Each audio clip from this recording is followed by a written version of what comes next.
До средата на 20 век селското стопанство е основен отрасъл в българската икономика.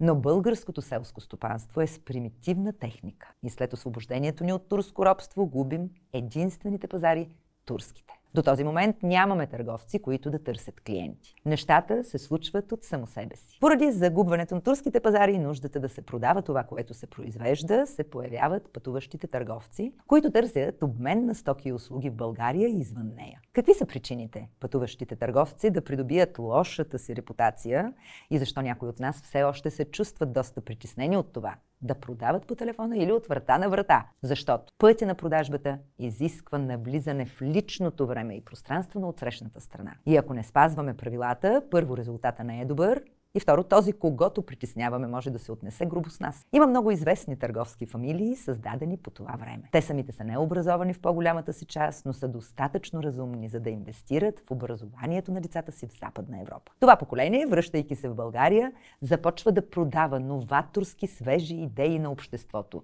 и създава съвременна България.